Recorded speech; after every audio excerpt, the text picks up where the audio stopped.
All right. Monday, March 23rd, we'll call the Mayor City Council meeting to order at 6:30. We'll start with the pledge. I pledge allegiance to the flag of the United States of America and to the republic for which it stands, one nation, under God, indivisible, with liberty and justice for all.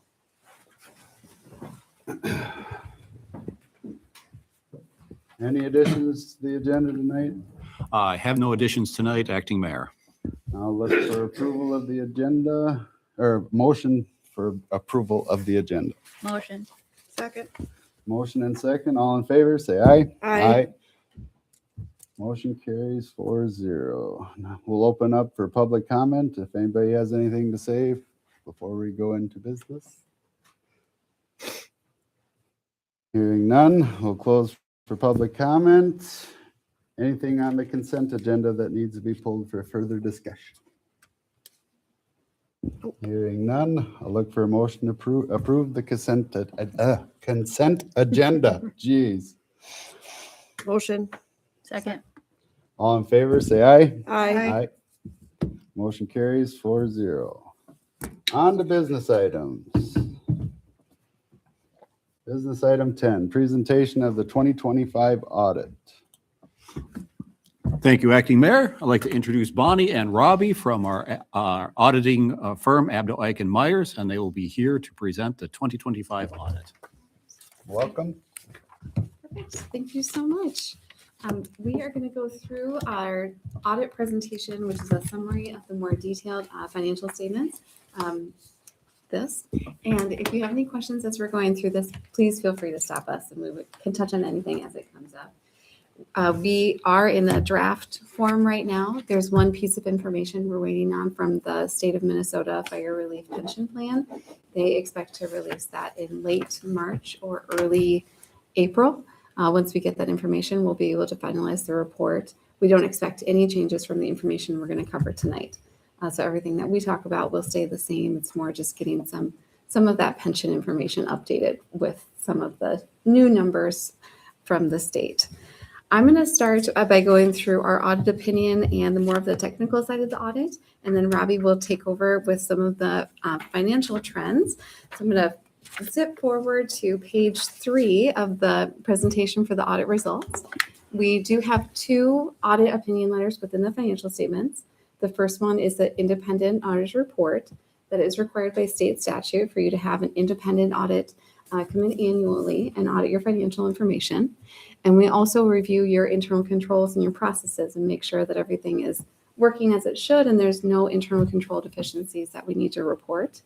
We do provide a clean opinion on your financial statements, meaning that we were able to obtain all of our audit evidence. We didn't run into any significant issues, and we did not see any balances that were misstated.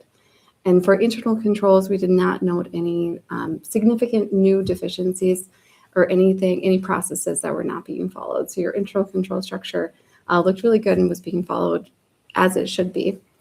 We also review compliance with Minnesota statutes and did not note any issues. So as a city, you have to comply with a lot of different state statutes around how you do your council meetings and bid your projects, pay your bills, and no issues. So really good year from a compliance aspect. We do have 2 findings in the report, same as the findings that we had last year. Nothing to be overly concerned about, but just areas that we need to note due to the limited size of the staff in the city hall. There's not a lot of people involved in the financial internal control processes, and because of that, there's more risk associated with your financial transactions. So important to think about that when you're approving projects and bills and going and thinking about all the different financial areas. Again, nothing new, but just 2 areas that we do have to point out annually. And here they are, 2024. So same findings for 24 to 25. I'll hand it over to Robbie and he'll go through some of the financial information. Yeah, so this first slide here that shows the general fund balance as a percentage of the budgeted expenditures.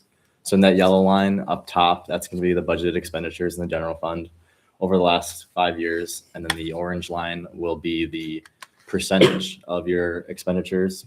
And then the black line is your fund balance policy, which is 50% of your following year's budgeted expenditures. So we can see that mayor's been above policy over the last 5 years, and the percentage has increased quite a bit over the last 2 years, up to about 109% this year. And then if you want to go forward a slide, we can see kind of the reason for that increase. And that's because fund balance increased about $243,000 in the general fund this year. That's mostly just because there was an excess of revenues over expenditures. And the reason for that is because there were positive variances in both the revenues and expenditures, just meaning that there were higher than budgeted revenues and less than budgeted expenditures. The area that kind of had the largest variance in revenues was building permits. And then for expenditures, it kind of varied between a few different departments, but the Public Works Department within the general fund had the largest variance there. We can move on to the next one. So then this slide just kind of shows a trend over the last 3 years of the city's general fund revenue sources by the type. Not a whole lot to go over with this one. Just kind of one thing to note is that the taxes revenue, as you can see, went down from 2023 to 24 and 25. And that's just because after 2023, the city kind of started allocating a little bit more of its levy towards the capital funds instead of just directly into the general fund. And then the next slide here is kind of, again, just showing some trends over the last 3 years, just related to the general fund's expenditures by department or by function, basically. Not a whole lot to note with this one, just kind of more of a visual. And then separate from the general fund, you have a few different special revenue funds where the balances are restricted and committed. And we like to show this separate from those general fund balances so you can see what you have outside of that everyday operating fund. And for your EDA, not a lot of change. And then you have a fire department contributions fund. They can see the balance stays relatively consistent, not a lot of activity going in there. And then next is your capital project funds. So again, separate from your general fund, main operating fund, and as Robbie noted, you have tax levies directly going into these to build up for those capital reserves. And there you can see over the last 3 years how those capital fund balances have changed. A couple of funds were started recently and then closed out. So like that park improvement fund is at zero at the end of the year. That was an intentional decision by the city to use those funds in grant money for ongoing projects that were completed. And then next is your debt service funds. So this is a list of all of the non-utility related debt. And when it matures, you can see that you have 2 obligations that mature February 1st, 2026. So those are done now. And then that debt service is going to go down in 2027. The bottom chart is an interesting illustration of how do our requirements change over the next few years. And you can see with those 26 obligations going off, it stays relatively consistent until 2034. Your final bond that you have issued as of December 31st, 25 matures in 2041. So that goes out quite a ways. And then next is the water fund. The water fund top chart here is looking at how much you have coming in from receipts compared to how much you're spending on operating costs and disbursements. And it helps illustrate how much you're able to cover and build up those cash reserves. The operating receipts have not been quite sufficient to cover all of the costs and the debt in that fund. There was some interest revenue and some connection fees. There's about $40,000 in connection fees and special assessments in 2025 that helped bridge that gap. And so your cash balance didn't decrease as much as you would think just based on that operating look. So you were able to keep your cash balance about $430,000. We have a minimum target balance on these utility charts that we'll go over, and that's just really a general recommendation. So you can see, gives you some idea of, do we have enough cash in this fund to cover our operating costs? We always like to caveat this with, it's important to think about your upcoming capital needs. That's really one of the most important factors when you're thinking about your utility fund cash. And I know that that is something that you guys talk about regularly. So the next slide is similar to the last one, but just for the sewer fund. One thing to kind of note with this one is that 2025 was the first year in a while that the city was not collecting any property tax revenues or levies in the sewer fund. And we can also see that there was also no debt payments being made in that fund. So that was why. But with that, we can see that the operating receipts were higher than the operating costs in that fund. And that's kind of reflected down below with the increase to the unrestricted cash balance there. And kind of with that line that the minimum target that Bonnie was mentioning, this the sewer fund is quite a bit higher than that kind of minimum target that we have in place there. And the next one is just the stormwater fund. There's not a whole lot of activity in this fund. The general or the operating costs have been historically low, kind of except for 2022 when there was a little bit of some project costs in there. But again, historically, those costs are pretty low, and that's kind of also reflected down below with the cash reserves there. And then here's a look at all of the funds together. So this is a helpful chart to reference when you're thinking about the total cash that's available to the city and where most of it lives. So you can see that the general fund does have a really good cash balance that has been increasing. And then most of the city's cash is within those utility funds to use on utility capital operating costs. So here we have a couple charts showing some information related to taxes and the tax rates.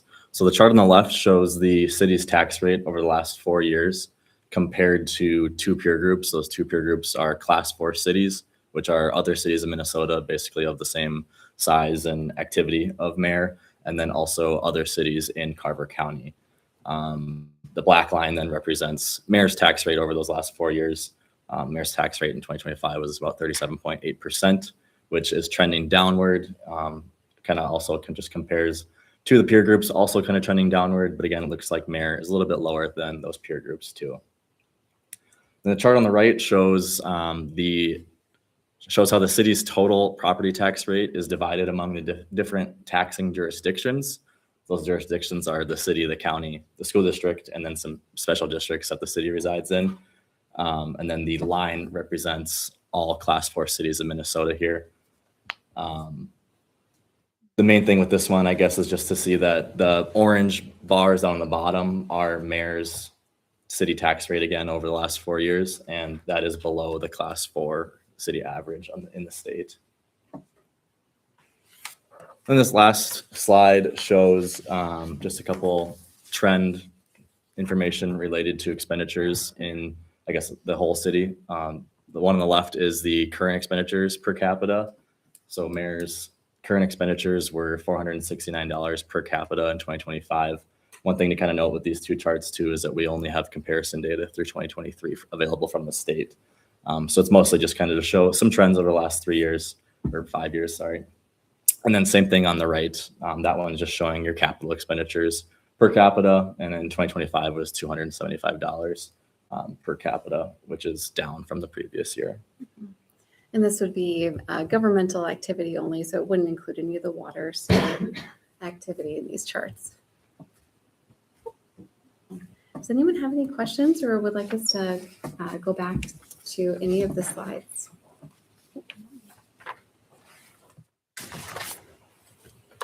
No. Thank you. All right, thank you. Yeah, thank you.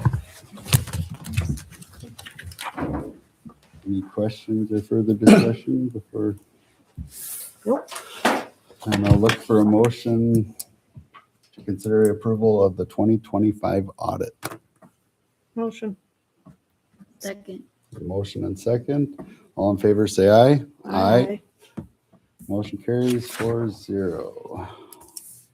Business item 11. Informational update on general and debt service fund balances available for transfer.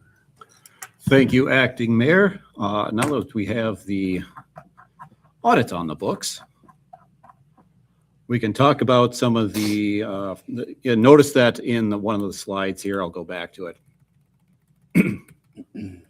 This one right here with the general fund, you can see that over time, we were floating a little bit above 50%, but it's been trending upwards in 23, 24, and 25. It started jumping up.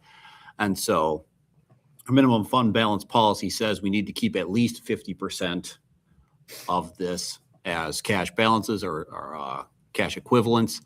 we're well above that, just because we've had good years of revenues over expenditures, revenues coming in over budget and expenditures coming under.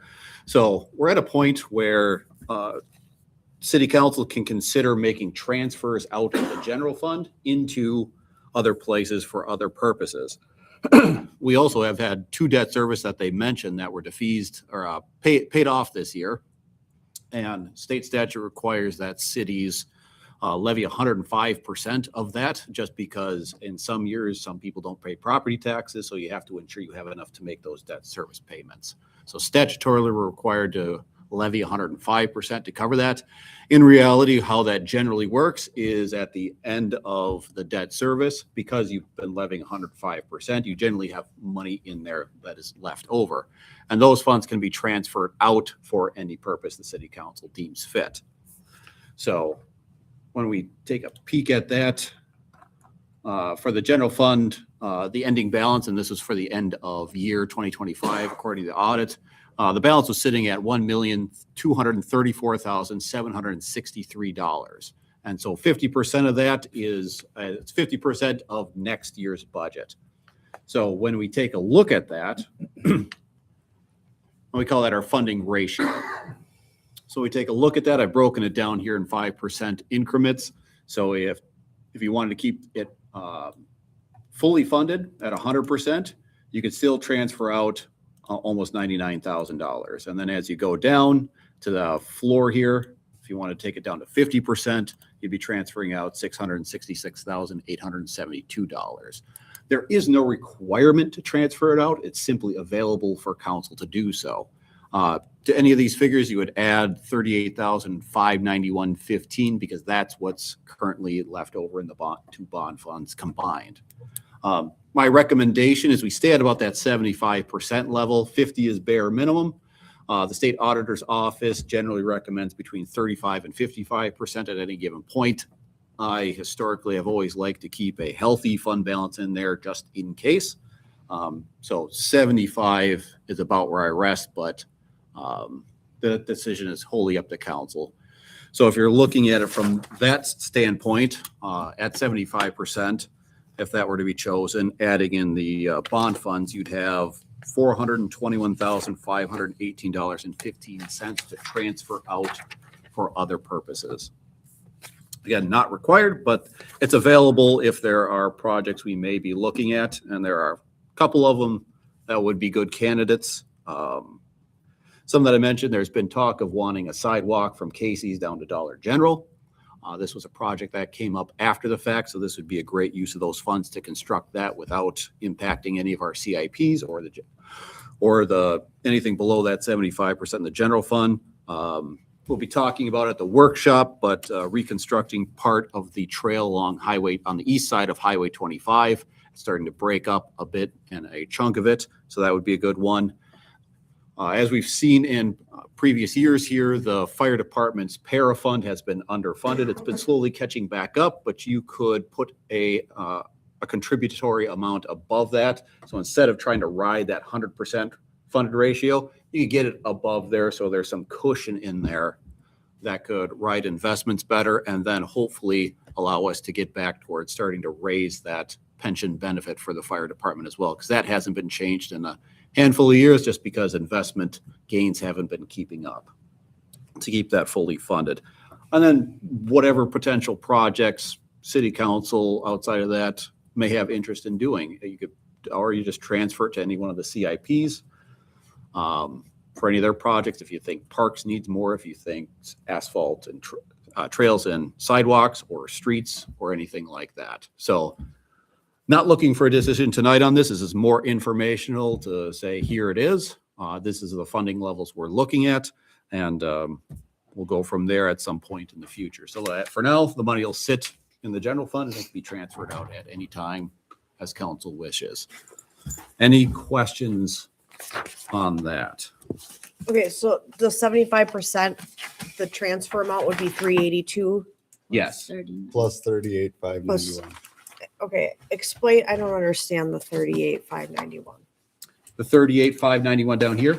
Yeah, So I'll show that right here. So here's the slide on debt service from Okay. the audit. The two, Geo Improvement 15 and the Geo Equipment Certificate 2020A, those both matured and were paid off February of this year.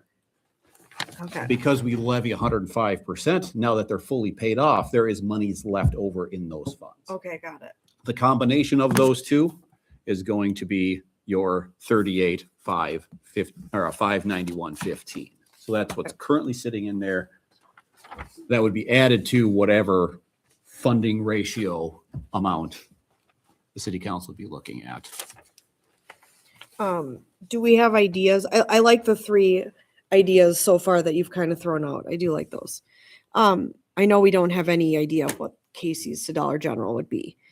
But like the para, do we have an idea of what is needed to get that kind of where we feel better about it?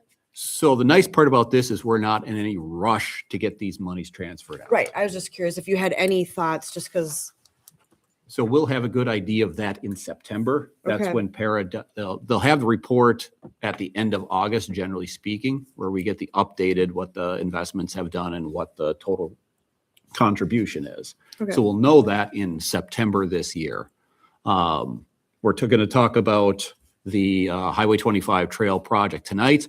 And then here in April, May, whenever things get good enough, Phil and I will be walking that Dollar General route. It's an interesting project. There's the ditch. You have utility boxes there. You have very mature trees that are there. So we need to get out, walk it to figure out what is this sidewalk going to look like and what the scope of work might be on the whole thing. But we plan to have that preliminary work started in the spring. And that would be just like a trail city maintained, not homeowner maintained. That entirely up to the city council to decide. But it would be nothing for us to take our plow and go south a little Well, ways because right. we take it north that whole direction. Right. But yeah, I just struggle with homeowners that have been there for so long and then all of a sudden, we put it in for the whole community to use Mhm. and then say you have to, Yep. but then how is that any different than the sidewalks? But that's a further discussion to have, Yep. so. Now we got to decide, do we want asphalt? Do we want concrete? I mean, the minutia. Right. So what do I do about item 12 since he is running late? Just move it. Item number 12, I think we just go ahead and Move it to the delay last. on that. Okay. We have the good Representative Nash. I know he was going to be a little bit behind here, but he said he would be making it to the meeting was his goal. So I think we continue on with items, and if he comes on in, then we can. He left the Capitol at 6:04, he said, so hopefully. All right. On to 13, informational update on fire department street dance and Mayor Rising Community Festival. Thank you, Acting Mayor. As everybody's aware, the fire department is looking to align their street dance with the Mayor Rising Community Festival. They've got the date on the books, obviously, to align with that festival. And Chief Metzold is here to give an update on that planning process. Thank you, Council. So, yes, currently what we are looking to do, we don't have both contracts signed, but looking to have a couple bands that day. One starting at 4:00, playing for 3 hours, and then an additional band after that for another 3 hours. In speaking with the Rising Community Festival Committee, part of our concern a little bit was timing. The car show crap, all that starts early in the morning and typically in past has ended around 2:00. What do we do with that, time in the middle? And from talking, what they're looking at doing is trying to spread out some of their activities, child activities, because some of it sounded like it got bunched up pretty tight as far as their twins clinic and the pedal pole, and they had the bike rodeo. So they were looking at trying to spread some of that stuff out to try to lengthen that kind of time period to transition well into when we would have the band start, to try and not have a dead period. So working on that committee with that. Our plan is to, like I said, have a band up at the community center and city park area. Tentatively right now, probably a band located on the back north west corner, back in there, kind of out towards then the parking lot. On a pointer? Wanna point it? So in this area here, having the band set up, then with crowd area would be in this area, is kind of the plans. Just got to verifying them from what I believe we can pull power right here, I think, from the community center, that the needs for the band. So that is kind of the plans. Any questions as far as that is concerned? Community center bathrooms, or we're gonna do BIFs? I think we will, we'll bring in BIFs similar to what we did with when we had the 125th celebration. I think would be most ideal. Mhm.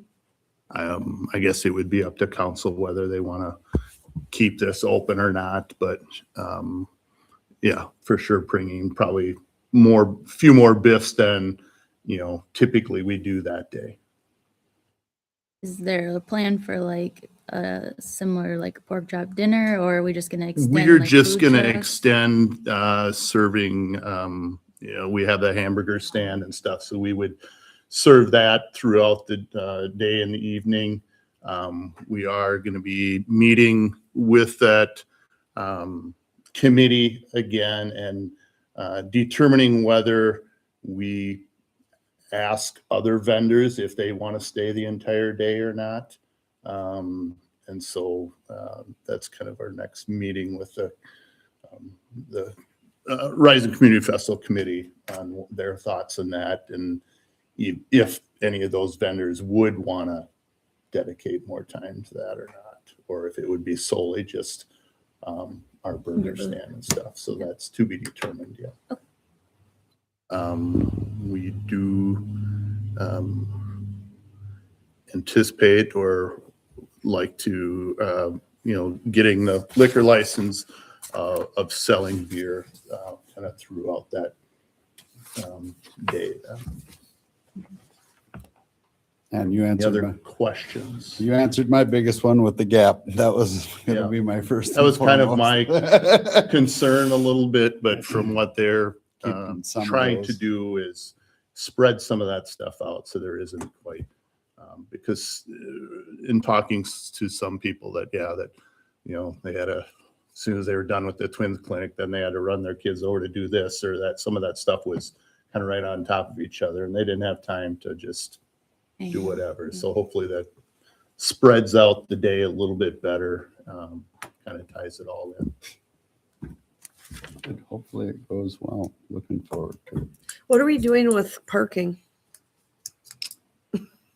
That's a good question. Because Um, really, like, it's just street parking because we'll be taking up the whole yeah. parking lot. I guess, that is one concern of, where do you do street parking? Do you We do like, continue to park, the car show, once those cars are gone, do you continue to park in the, on that grass area?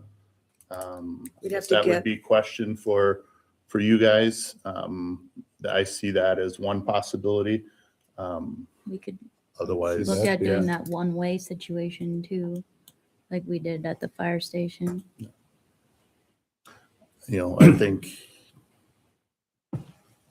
That might be a little more difficult as Yeah. that's a county road. Right. Oh, Yeah, I see that being your best option. But didn't we ask to close that for the bike rodeo last year? They did, yeah. We close off a section of it. A section. Yep. I don't know that that gains you enough spots. Right. I mean. Yeah, I would you'd want to add make in, sure. 10 more vehicles or something, which Well, a lot isn't of, enough. So a lot of mayor I mean, residents are just gonna probably walk. You are gonna get, a fair amount of Yeah, but if people there's that, people coming for the band, I mean, how many cars parked last year for the, the fire department one? You guys had that one empty lot Yeah. full and the street was full. Well, that grass area fits a lot of cars. But do we have to get that's city owned, correct? That's not, This Portion of down it. here, that Yes. portion. Yeah. Zion could certainly give permission to park down here as well. I know they do for the car show. and then Doesn't pray seem like that they the wouldn't. ground is dry. And I mean, I guess I haven't myself, I don't know if anybody else has kind of, I mean, when the car show is on, I mean, what is parking Yeah, like for I- that? I mean, is there? Blue Jays full. Is it, I mean, Blue Jay is full, but that's kind of the And then extent of it or not? Kind of, a few of the offshoots have a few cars on them. Maybe Yeah. some on Main Street that walk over, but very few. I mean, if you have a band like Foreplay again, I would assume it'd be more than just mayor residents. Oh, yeah. Flying in. With the addition of the bands and the alcohol and all of that, what is our security on this? What do we, I mean, I don't think we've needed much security in the past, but this kind of changes it a bit. Do we have anything in place? or- So I guess that would be my question to you guys is what do you want to see for securement? I've been to stuff where cities don't have any, type of securement, and you go to others and it is all fenced off. So what does the city, and from what I have asked around, it's typically up to cities preference on what you do for that. Well, I'm assuming So we're that gonna, would be my question to you guys, I guess, is what are you looking for? I'm assuming they're IDing and wristbanding. Yeah. So So I mean, I guess, in years past, when the baseball club would have alcohol, there wasn't too much, but now we're having a concentrated effort on a street dance. So I'd say you don't necessarily have to have snow fence because that's going to be very difficult to install in these areas. At the fire department, it's a lot easier. You had more natural, the Right. building itself, and you already had a fence around the property line there. I think if we were to take traffic control structures, cones, barricades, and just delineate the space down here, I'm not too worried about the park space over here and delineating off that. So if we have people milling about in this general area, barricaded off here just to make sure people are in the streets, and then I'll be requesting from the sheriff's office a deputy, maybe two, just to be around. Yeah, I like think that that's idea. yeah, I don't think it, yeah. I think that, Just the world's changing. Yeah. And with this growth, I don't think you can be too careful. But yeah, keeping people off of the street, if they happen to have alcohol, the barricade should do a decent job of that. And then if they're milling about the park area, that's fine. Yeah, because kids are going to be running around. Yeah, lots of kids. When the baseball team played, people had beer walking around the park anyway, so it's not terribly different than what's been done historically. All right. Was there a cover last year? cover to charge? get in? No. I don't remember. Okay, no. Nope. It was just Our the plan access is gate. as right Yeah. now. Yeah. So we did kind of had it off, and it was just at that point, it gave us a spot to wristband them Yeah. there. But for this, we would probably just, if somebody does come up to purchase, they've got to get wristbanded first before purchase. So That makes sense. Sounds good. Thanks, Andy.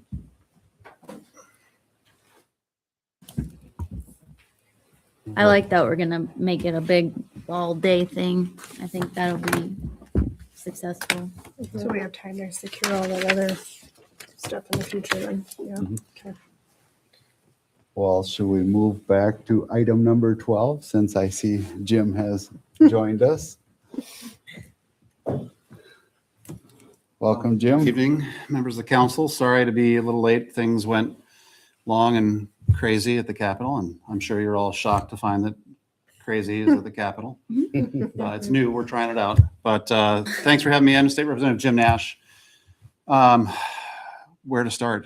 There's been a lot in the news that you've seen, but I think one of the things I want to talk about with you all are some of the things that you're going through as an employer. I want to talk about the paid family medical leave, and I know that I've talked about that with folks from around the county, and how does it impact not just employers in the city of Mayer, but also the city of Mayer. And I think there's a real concern that we're trying to address. We're heading into a part of the year where we begin negotiating with the other side. The problem is they don't really want to negotiate on this. As you know, both from fire and city and workers, if you have an employee who perhaps last year had a child, they can take up to 20 weeks off this year. And they have to continue being paid. And Administrator Johnson, you're probably dealing with this, or at least abreast of this, but you're on the hook to pay for that, and then obviously you're going to need to do the work. So you might bring in somebody else at the same time. So you're paying twice. Now here's the part that many people have thrown things at me. And it wasn't my fault because I voted against it, but you're also on the hook when that person comes back for the replacement person's unemployment. And you probably knew that. That's great news. No. So that is a problem that we've been trying to get addressed, to say, not just for you all, but also for the employers here in town, is this is absolutely untenable. You cannot make this work. You think of the public schools, or Watertown, Mayer, Waconia, because you've got kids that are going to both. City councils can levy, as you all did in December, but school boards can't. So they would eventually have to go to some kind of an operating referendum. And if they're on one that hasn't yet expired, they've got a problem.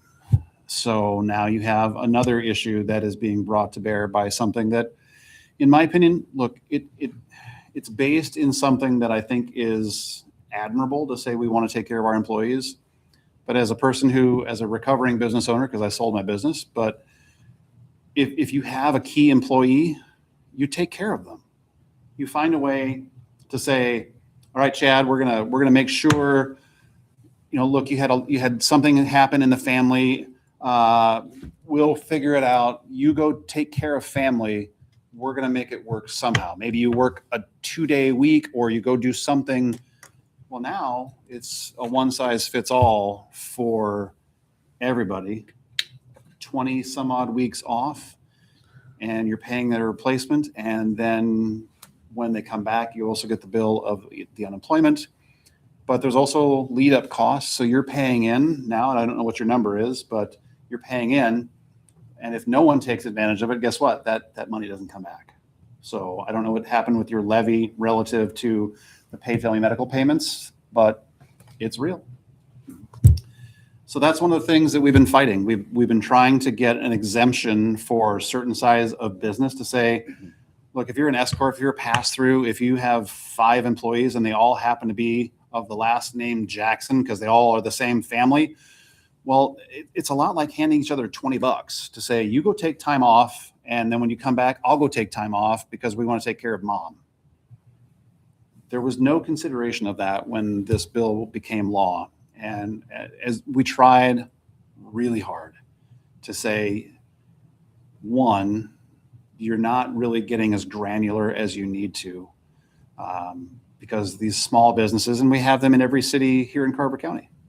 Main Street, Minnesota is filled with family-owned businesses that may have 5 employees and they all have the same home address. We're not thinking through the details that we absolutely have to think through. We're not thinking through the difficulties that a school board does, or we're not thinking through the difficulties of what happens to a city council that has to levy, and what does that do to the taxpayer at the end of the year, because now they're on the hook for it.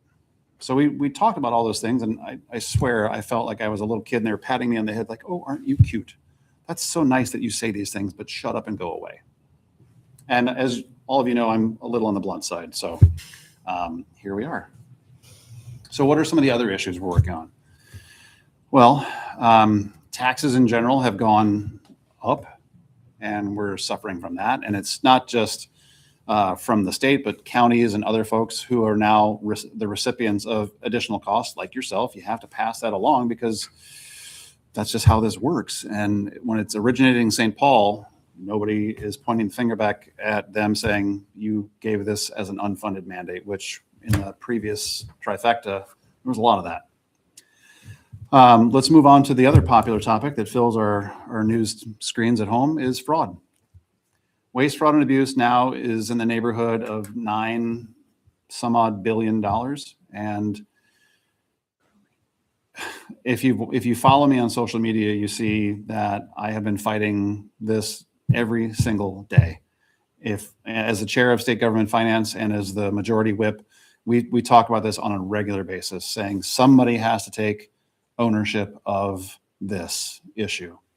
And here in Carver County, we would find somebody and say, you know, this happened on your watch and you got to own it. And being good Carver County people would say, you know what, you're right. I messed up. I'm going to take ownership.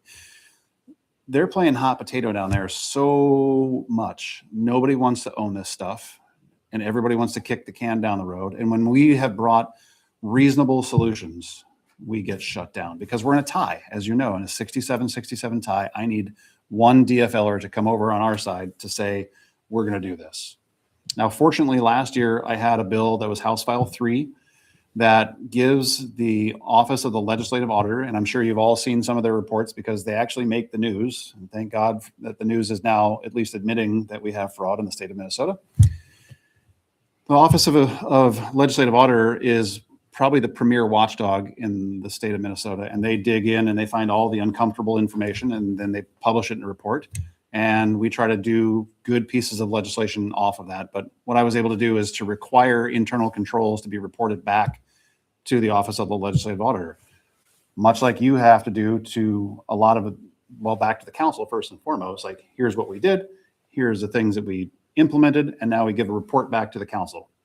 Not that hard, but you would have thought that I was asking, you know, to have your left arm, and we finally got it done. But as we continue, we have tried to push for an independent Office of Inspector General to come into reality. The Senate, and it pains me to give the Senate credit because it's really hard because the House and the Senate, as we all know, the House is better.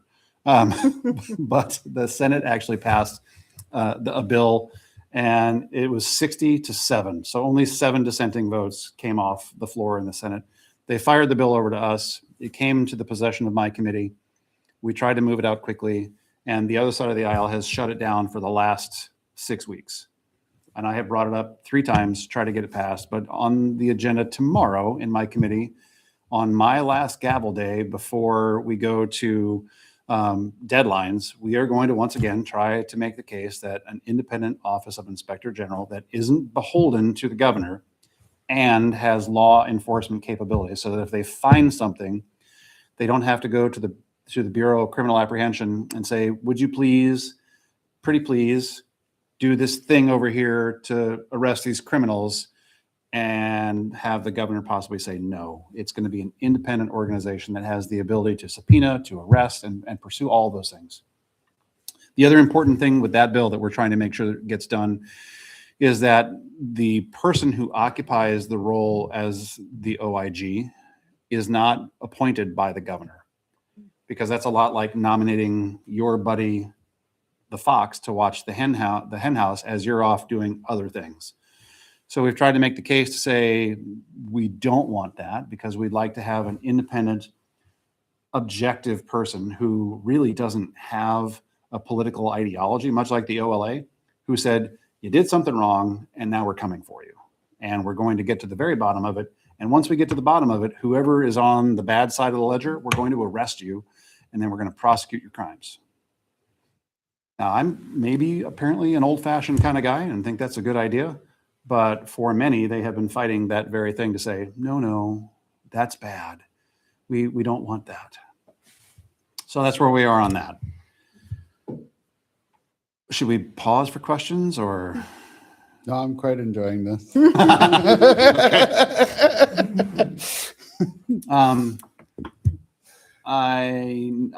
Let's talk infrastructure. So we may have a bonding bill. So as you also have seen in the news, that we have a structural deficit on the horizon. And a structural deficit, as you know, is when you have more obligations and you have money coming in the door, and you're going to have to figure that out. Well, when we talk to our colleagues on the other side of the aisle, it doesn't always register that we have this problem. And they're looking at today saying, well, in fiscal 26, we have this cash surplus. So let's go on a shopping spree. But when we point out in fiscal 27, when does that start, Administrator? For the state? August. So we are saying, hey, hold on now. Let's not spend every dime that we have, because the fiscal year 27 starts in a couple of months. I mean, we're going to be on the water fishing. They want to be off spending money. We're saying, hey, you have a surplus right now. You should tap the brakes and hold on to that. Or we also have another couple of schools of thought within our caucus of we should buy down things like tab fees for people to lower that. So if you have cash and you can offset it in such a way that you can reduce the burden on Minnesotans, that's another conversation that we're having. So those are things that right now are in negotiations. We don't know where it's going to go. Once again, we need one Democrat vote to come along for the ride to say we're going to give tax relief, or we're going to preserve what little cash we have to offset the potential structural deficit, the likely structural deficit that we have coming in fiscal 27. Here's where I'll just give most of this has been factual, but here's my opinion. We spend too much money in the state of Minnesota. We rely heavily on the taxpayer. And as you remember, we had an $18 billion surplus, and that got spent on stuff. You know, I'm sure we've all taken our kids to the grocery store, go to Mac and Tunes or go somewhere and you say, here's $5. And that's the most money they've had in their pocket in a while. And they just spend it on whatever. And you can't necessarily say, oh, what did you get? You know, and they pull out some gum wrappers and, you know, maybe a pack of baseball cards. And you can't really say that you got anything good. That's what happened with the $18 billion. Because that wasn't enough, they decided then to raise another $10 billion in new taxes. And so now we've had a $28 billion shift from where we started off 3 years ago. And on top of that, there's another roughly $2 billion in use taxes. So if you have something that's delivered from Amazon that is over $100, guess what? You're getting hit with a delivery fee. So the key is to only order $49.99 or $99.99 and avoid that. It's silly. And as your representative for the last 12 years, I try to convey to them down there, this is not how people that I represent think. It's just not. We don't look at every last nickel and figure, let's just buy every shiny thing that we can find. We try to make sure that whatever it is we're buying makes sense. Because I've been in the center chair and I've been in the city council. And when you're looking at what do we have to do we need a new fire truck? And the answer to that is always yes, we need a new fire truck, right? Yeah. Or do we need a new lift pump? Do we need a new water tower? Do we need something? We don't think, oh, we'll just have the taxpayers pay for it. We ask ourselves, how does this actually work? How is it going to work? And do we, rather than do it right now, say, you know what, we're going to put it in a CIP fund and we're going to fund it at X dollars every year. And then eventually we'll get there. And in between now and then, we'll figure it out. How do we make do? Well, that's not how a lot of people think. And I want to share with you just how important it is to make sure that we don't go back to that philosophy of spending. And at the last evening, last year in special session, there were 3 prominent DFLers who stood up and were talking about generally the first year of the session, and then the evening of special session. They said the biggest regret they had was that they were not able to raise taxes. 3 of them. One was the tax chair, and 2 others were prominent members of their caucus. And I have to tell you, that should alarm all of us greatly, because I don't think Minnesotans have a problem with buying the things that we have to have. Like if a pump station goes down, guess what? We have to replace it.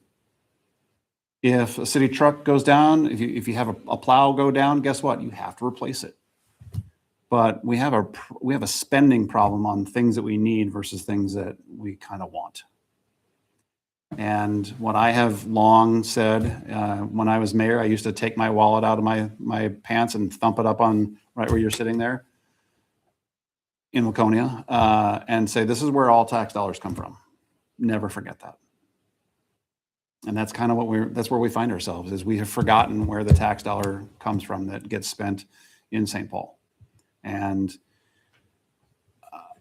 I have been fighting the good fight. My colleagues and I have been fighting the good fight. We're very grateful that we're in a tie, because now for the last 6 years, we were saying no and it meant nothing. Now we say no and they have to pay attention. And we are able to respect your checkbook a lot more than has been done in the last 6 years. So I'll pause now because some of you are glazing over, and I'm happy to stand for questions. Do you see for the Minnesota paid leave thing, that percentage going up for the amount of applicants since? Yeah, thank you, Councilmember McNeely. Yes, I do. So if you've been watching, it is oversubscribed immediately. It was oversubscribed within the first day, I believe. They're like, oh, look at that. It's going really well. Good job. Now, the one thing that I will admit that I was dead wrong on is that the software actually launched well. I was very suspicious because I work in the IT industry, and I'm like, this is doomed. It worked, but now we find ourselves to where it is oversubscribed. And oversubscription means only one thing, that it's going to drive premiums up. And the premiums that are budgeted now are not likely to be the premiums that you talk about in the preliminary levy in September or the final levy of December. Because I mean, for me, my employer tried to give me a benefit by paying more than the share they're required to pay. And I then am taxed on the difference. Yes, you are.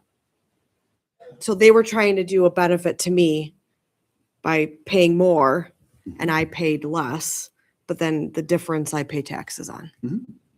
I don't know if people realize that. Well, it goes back to my thought is, having been an employee or employer and employee, but I know that if you have somebody who is absolutely indispensable to your organization, you're going to figure it out.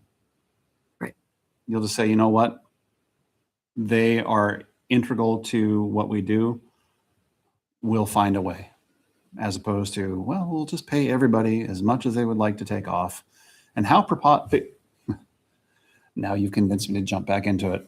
Sorry. The connection that you have to be able to actually be the person who takes the time off is incredibly strange. So you could, based on the law, you could be dating somebody whose mom's best friend, next door neighbor's dog walker falls and breaks their leg, and you can take time off to go and care for them. It's that tenuous. Really? And we pointed that out to them. They're like, oh, it's going to be fine. It'll be okay. We don't have to worry about me using unfederally exempt. I mean, there are people that do need to Yes. this. Yeah. That's not what I'm saying. I'm just saying for myself. Right. Like I'm paying for it and I know that percentage was very low, but I know that it's just going to go higher based on what I'm. Well, and for example, there are private options that can be obtained. There are insurance markets like the Aflac and other places like them that you can get a supplemental insurance policy to say, hey, I do a dangerous job. I might go down and my employer may not pay all of that. I should probably do that. But now what effectively is happening is you're being forced into it.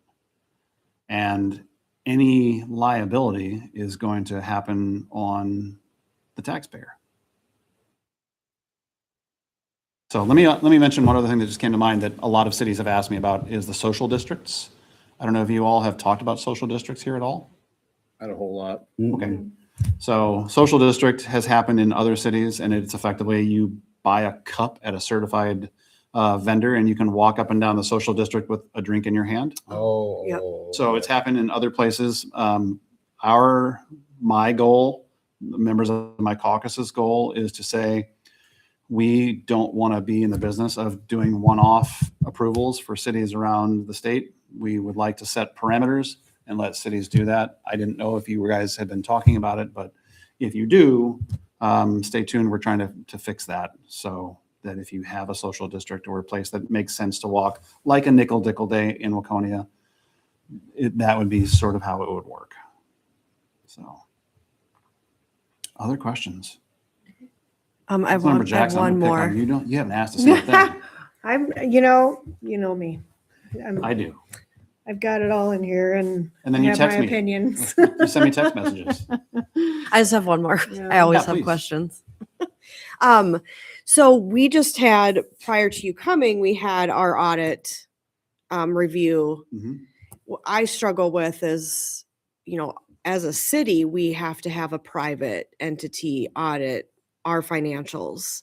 And we do have a couple things, that get pointed out, but why doesn't the state government, because that's what you're talking about, that you're trying to pass as having an independent Sure. audit, like why they're holding us like it's a state statute that we have to provide a private audit. Why aren't they? Well, to some degrees, the state does. There's a thing called the single audit Okay. that the state auditor is responsible for managing. But and I think you all know me well enough that I hate spending money unless it's fishing gear, and then let's go.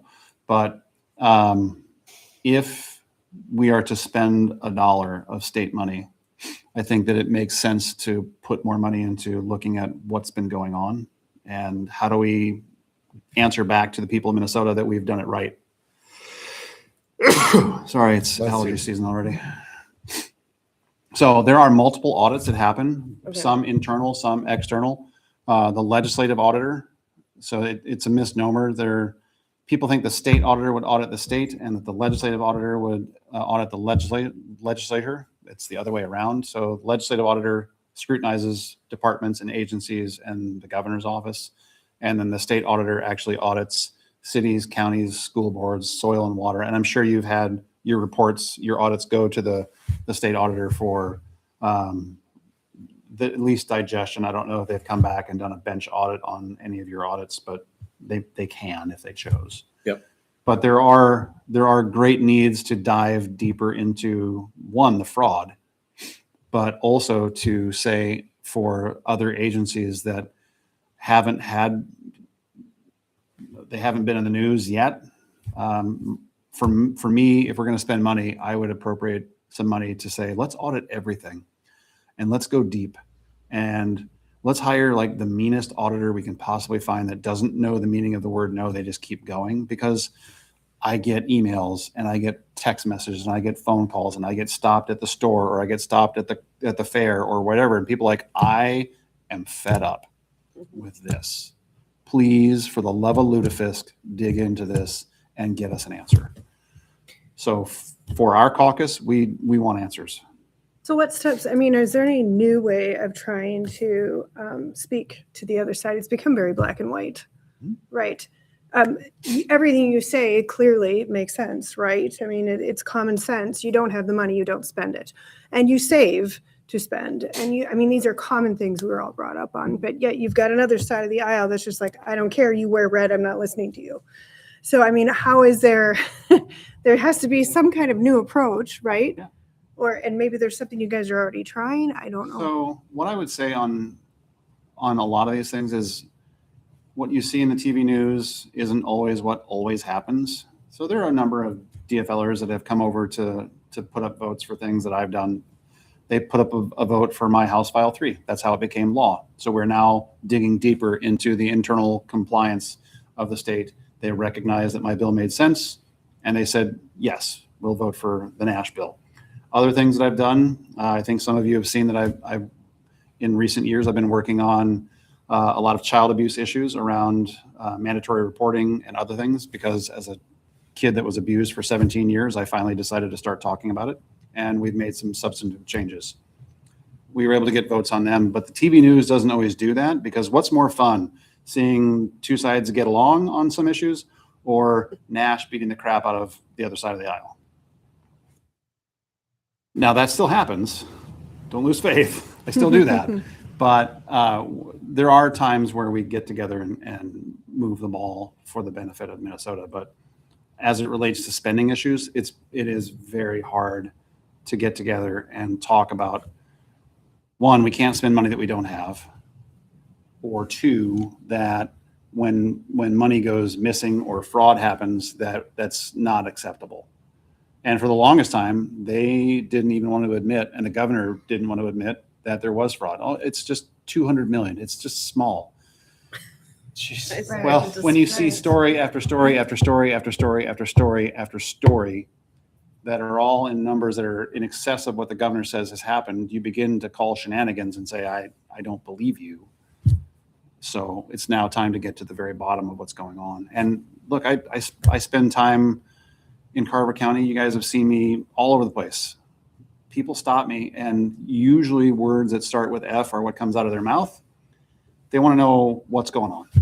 And we have to give an answer back to the people of Minnesota as to what's happened to the money that has been lost in fraud. Because as you saw maybe over the weekend, there have been a couple of other programs that have been found where $8 million goes out the door, and then the courts say, oh, you have to pay 1.2 million back. Well, now we're paying criminals to succeed. I don't get it. Yeah, there's no accountability. No. I mean, if I did that, I'd have to pay it back and fees. Right. Yeah. Or There's spend no time common sense. in jail. Correct. And a lot of this is stuff that we can't get back because it was used to buy land or other things in other countries. And it's very difficult to get that repatriated.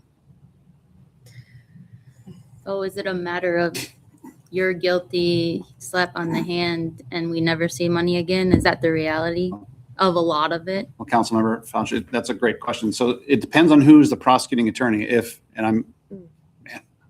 Yeah, you just said it We right could be there. here all night on this conversation. If you are prosecuted today in Hennepin County under Mary Moriarty, you might get a juice box, a blanket, and a hug, and get kicked back out on the street and like, hey, don't do that.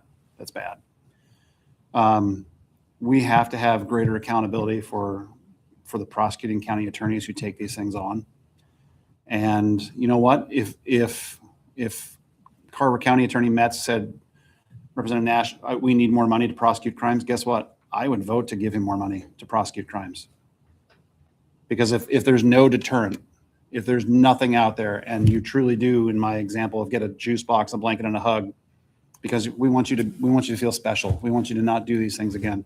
Sometimes crimes have massive punishments, but we have not been doing that.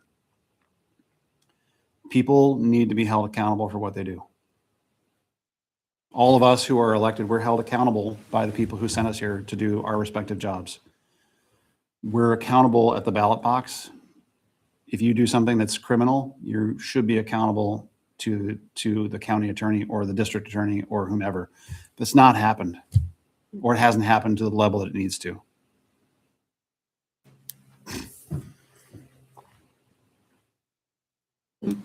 Any other questions? No, You have a tough job, Yep. and thank you. I'm just dumb enough to love it still. Well, thank you for fighting for us. Yeah. What I would say is, if you have the opportunity, come down. It is truly a remarkable place. And it isn't always beat up on each other day. There are days where we actually do a lot of really good things. But if you've never been to the Capitol, you should come. I will give you the best tour of your life. We'll take you up to the top to where the golden horses are. I'm happy to take you there. it is a great honor to serve in this capacity. I truly love it. My wife says I probably love it too much, but I enjoy fighting on your behalf. Well, thank you. Well, Thank thank you you. very much. Yeah. Anything else? Mm-mm. Well, my internet, my phone is still published to the internet. I'm dumb enough to do that as well. So if you have questions, I think all of you have my cell phone. Don't hesitate to reach out. Thank you. All right. Thank you. Thanks so Thank much. Have a Yeah. good night. All right. On to business item 14, consider adoption of resolution approving the Carver County Hazard Mitigation Plan. Thank you, Acting Mayor. Every 5 years, the Carver County Emergency Management Office works on updating the hazard mitigation plan. And they get together all the cities and the jurisdictions, and we assess threat levels for various risks. For Mayor specific, our biggest one was going to be severe weather, thunderstorms, windstorms, tornadoes, winter storms, ice storms, things of that nature. We also do include in there the others: extreme heat, cold, flooding, drought, and a handful of others. The big reason we do this, one, to have a plan in place to tackle goals and preparing ourselves. And one thing the city has done in the past that's I think the most apparent is we have backup generators at all of our major facilities so that if we do have a disaster, those kick in if we don't have electricity, and we can keep offering services and keep those going. The other big part is if we do have a disaster happen, this allows us to apply and get that FEMA reimbursement funding, because this is one of their requirements in order to do so. So Chief Metzold and I participated in the update process here in the last year and a half when they started this. And we've got our side taken care of, and the rest of the cities all did theirs as well. And so one of these final steps here is to formally adopt the Carver County Hazard Mitigation Plan. Any questions? All right, I'll look for a motion to approve resolution 2026-4. Motion. Second. All in favor? Aye. Aye. Motion carries 4-0. All right. 15, consider action to reschedule April 27th, 2026 city council meeting. Thank you, Acting Mayor. The Watertown Mayo School District would like to come down and have a school board meeting at our facilities. The rub is that their school board meetings happen in the same date in the same evening as we have city council meetings.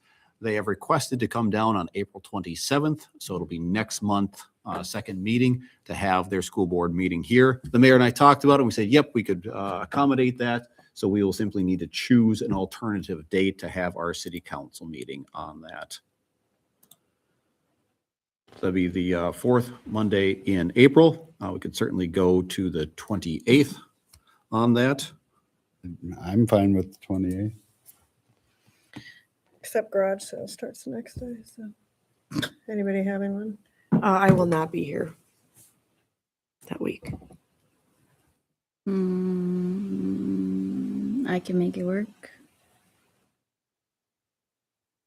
Otherwise, 29th, 30th, can be really any of those days that it works out for council. 28th would probably be the best of picking out of those. Yeah, we'll just do it right away that Tuesday. All right, we'll anticipate the 28th then. Do we need a motion on that? Can certainly have one. All right, so looking for a motion to reschedule the April 27th, 2026 council meeting to Tuesday, April 28th. Motion. Second. All in favor? Aye. Motion carries 4-0. All right, on to city council reports. Anything, Councilmember Fauch? We had an EDA meeting last week for the first quarter, and we discussed the two applications we had for grants and what we're gonna do with not requesting money for next year. Other than that, I got nothing. Councilmember Jackson? The grant we were considering for the trails, we decided to turn down because the amount that we would have to match it would eat up most of our budget for Parks and Rec, and we decided to focus more on future plans of working on kind of all overall city improvements with benches and lighting and things of that nature. We also spoke on the uprising, mayor uprising, mayor rising. Thank you. I need to go home and go to bed. We talked about that. Yeah, just the big one was saying no to the grant at this point. Oh, and we did talk about fencing in the splash pad, which we are looking into prices for that. We've had a lot of families reach out and say they see it as a safety hazard for their kids to not have some kind of barrier to slow them down, especially with the improvements to the parking lot and whatnot. So, Really? Okay. so we're considering it. We're getting prices on what that may look like. Councilmember McNeely. Everything Sam said about the EDA, I don't really have anything to add. But I do want to say that I see people out on the Frisbee golf course a lot. Yeah, it's really good. Yeah. So it's kind of fun to see. Yeah, I think it's neat. So I just want to mention that for I will park board, that pass it on. Yeah. And I will look for a motion to adjourn. motion. Second. All in favor? Aye. Aye. Motion carries 4-0. We are Notification adjourned. there. Moving on. Yeah, you don't get to leave yet. City Council Workshop. I get to leave though, because it's my Call the birthday. meeting to order at 7:41 PM. Thank you, Acting Mayor. First item of business we have here is the trail, Highway 25 Trail Rehabilitation Project proposal. In the packet, get back to here, shift around here. We've identified a section of the trail on the east side of Highway 25 between Casey's and about the end of the storm pond, right around here-ish, the second light pole. There's a number of Yeah, it's bad. chutes that have come across that have heaved. You can see where the blade has gone across and tried to smooth it out unintentionally, just to cut that down. But yeah, it about ends right about, that post is where it clears up, or it gets better, I should say, and it's not quite as bad. Well, I think from that pole to the other street was redone when we had to fix, when MnDOT had to fix some heaving on 25 right outside the lumber yard. So, but yeah, that's really bad. I walked that, and if you're not paying attention, it is a trip hazard. Or the scooter catches it. Oh, yeah. Yep. Yep, you can see it in the photos here that were included in the packet, especially here when you started getting a look. Yeah, it's heaved up in a bunch of places. So brought this concern to Phil, our city engineer, and we've been working on putting together cost estimates. What we look at doing is that section, taking the whole thing up, making sure the subgrade is good underneath there, and then paving entirely new along that. How do you, because I feel like, this is not a very old trail. Do you just thicker asphalt, or is it the base that's really the issue? It seems like the base, and I think what Nick was getting at, it seems like maybe some roots are coming and then sort of kind of coming up. So some trees are more susceptible to being more on the surface, which caused this. So we'll cut that out, we'll clean that out. If you can see, the beaver took out a couple of them in there. So we'll cut that all out and we'll build it back, and we should be. That answers your question? Yeah, just because I feel like we've redone sections, and I just don't feel like they've really been done appropriately to eliminate this for a longer period of time. Well, the good thing is it'll be a longer stretch, or it'll help. You can get really the equipment you need in there to really clean it out Okay. versus just some sort of kind of spot repair. So I think with that might help versus some of the smaller patches. Longer term solution. Perfect. I also think in the future, after this is redone, Public Works will put this on the annual calendar to keep the vegetation down. We have the brush hog that could easily keep that under better control, rather than letting it grow up, allowing it to shoot more roots out to possibly undermine like it has done here. Is this something we'll get quotes on fairly quickly, that it could be done Like, Yeah, I was trying. Phil. If authorized. Phil. your microphone. Thank you. If authorized tonight, I was going to try and get this out tomorrow to a few contractors and then have it back on the 7th. So then it could be brought in front of you all on the 13th was my hope. And then it's still pretty early for some construction. We'd probably give them a big window just to hopefully get a best price that we can. Knowing there's a few days to with the garage sale and community rising, we'd try and avoid those days, but that would be our plan. And we have this in the budget. This isn't, I mean, if it is upwards of that This is where we'd be looking to use those extra funds. surplus Okay. funds Yep. to cover this, because this came up as a concern and we didn't have anything budgeted for it. If we didn't, it'd have to come out of one of the CIPs to take care of it. But since we have the surplus funding in the general fund, this would be a great candidate for it.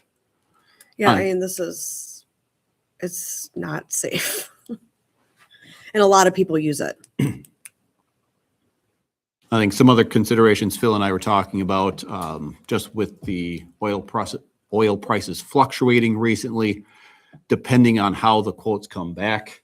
If it's looking high, it's a project maybe we look at putting off for now until things settle back down, and they maybe reapproach in the fall, late summer, to see if prices are better that Was way. that something we can level off with big grinding wheels or stones or anything like that to at least even it out temporarily?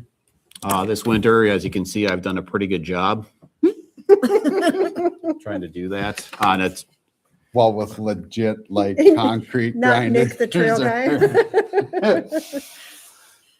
It's been like this for a while, so I think if a handful of months isn't going to change too much at this point, I don't want to go throwing money at repairs when we're just going to rip it up and redo it. Fair enough. I think if we can mark them, I was just gonna say, 'Cause should we I- paint them orange at least? if we could, because Yeah. I know that when we were trying to find problem areas, when we were redoing the mill and overlay and Coldwater, we had white paint and just to mark them so that the contractor could come in and see, Mhm. just so that people's eyes are knowing that there is a, And we could get out there and take some marking paint and mark the heaves in there. if we can't, if this is a project that it can't get done due to the cost. Right. Okay.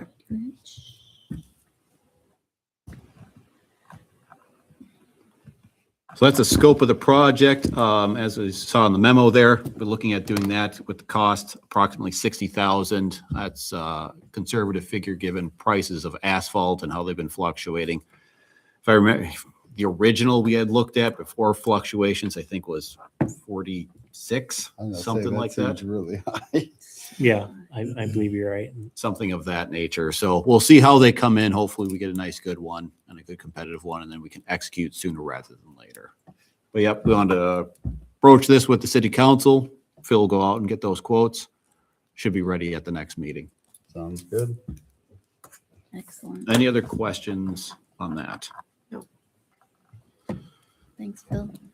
All right, item 3, consider strategies for labor negotiations, including negotiation strategies, development or discussion of labor negotiation proposal. That's a lot of negotiating authorized by Minnesota State Statute 13D.03.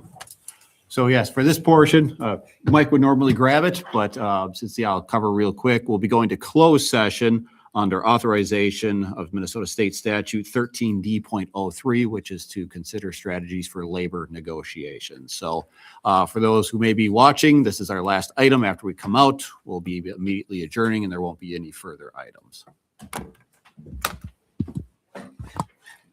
Yeah, I was just gonna say.